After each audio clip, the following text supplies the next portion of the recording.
Selamat sore dan selamat petang saudara-saudara yang terkasih dalam Yesus Kristus. Kita bertemu lagi di dalam kesimpulan sekolah sahabat dari Gereja Masyarakat Penari Ketujuh Sidang Jemaat Yosudipuro.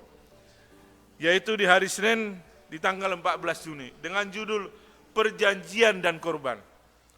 Kalau kita melihat kembali ke latar belakang ini, selama satu minggu ini kita akan mempelajari mengenai perjanjian lama.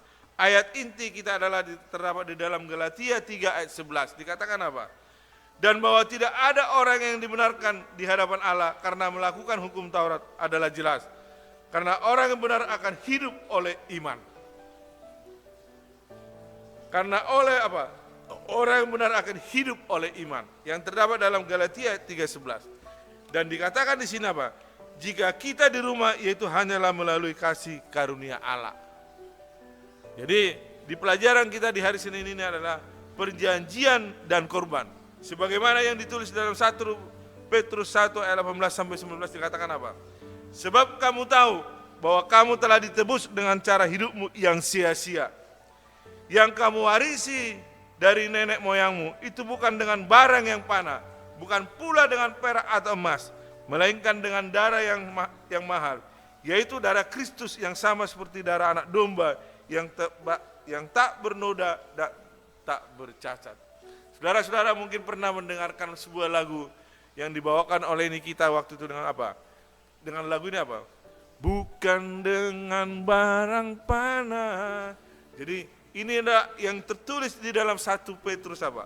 1 Petrus 1 ayat 18 dan 19. Kita ditebus oleh darah Kristus.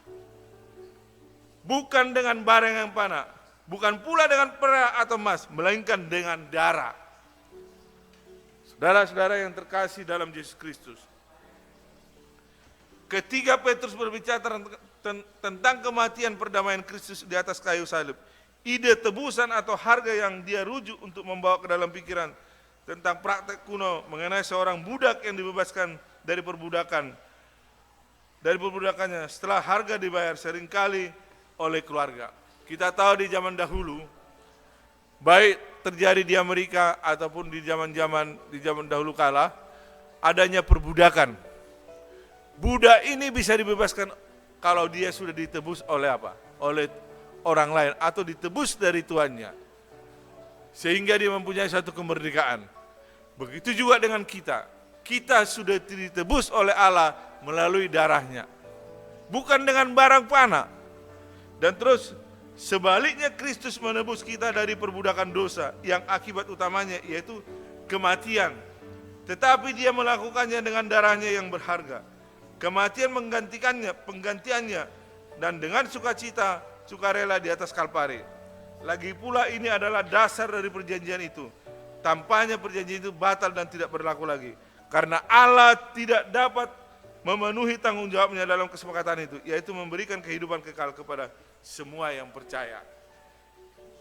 Saudara-saudaraku yang terkasih dalam Yesus Kristus. Karena kebenaran dari nilai kekal pencipta saja yang dapat membatalkan utang yang kita miliki karena melanggar hukum. Itulah mengapa begitu lebar kebocoran yang disebabkan oleh dosa. Bagaimanapun apa yang akan dikatakan tentang keseriusan hukum moral kekal Allah jika makhluk terbatas duniawi dan makhluk ciptaan dapat membayar hukuman karena pelanggarannya, hanyalah seorang yang sama dengan Allah yang dapat menebus kita, di mana di dalam Dia berdiam kehidupan yang tidak diadopsi dan tidak diperoleh dan kekal, yang tidak diperoleh dan kekal, dapat membayar tebusan yang diperlukan untuk membebaskan kita dari utang dosa yang dapat kita buat terhadap hukum. Beginilah caranya janji-janji perjanjian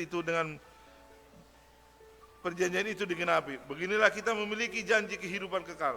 Bahkan sekarang beginilah kita ditebus dari dosa dan kematian melalui kematian Yesus Kristus di kayu salib, sehingga kita dapat ditebus melalui perjanjian dan korban.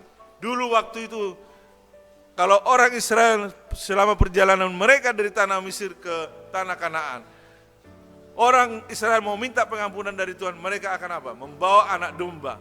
Tetapi pada saat ini Kristus telah memberikan darahnya untuk kita. Kristus telah memberikan hidupnya, tubuhnya untuk disalibkan di Kalvari supaya kita dapat memperoleh apa?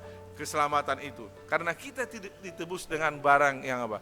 Barang yang panah. Ada satu contoh di sini. Seorang anak dalam suatu pertunjukan seni lukis, dia tidak sadar dia membawa balon yang berisi dengan cat. Tetapi pada saat balon ini diterbangkan, cat itu menutupi apa? Menutupi sebuah lukisan yang sangat mahal sekali. Dijual pun seluruh harta orang tuanya tidak dapat menebus anak ini atau membayar lukisan itu. Begitu juga dengan kita. Dalam pengertian apakah gambar ini menolong kita mengerti betapa seriusnya kebocoran akibat pelanggaran yang telah kita buat. Betapa kita tidak dapat memperbaikinya dan mengapa hanya Tuhan sendiri yang dapat membayar utang itu. Melalui darah Kristus kita telah ditebus dari perbudakan dosa. Melalui darah Kristus juga saya memanggil saudara-saudara sekalian, baik yang ada di rumah maupun masih di dalam perjalanan, kiranya kasih Tuhan memberkati kita. Kita harus selalu datang kepada Tuhan untuk minta pengampunannya agar kita dilayakkan di hadapannya. Inilah doa harapan kita, Tuhan memberkati kita di sepanjang malam ini. Amin.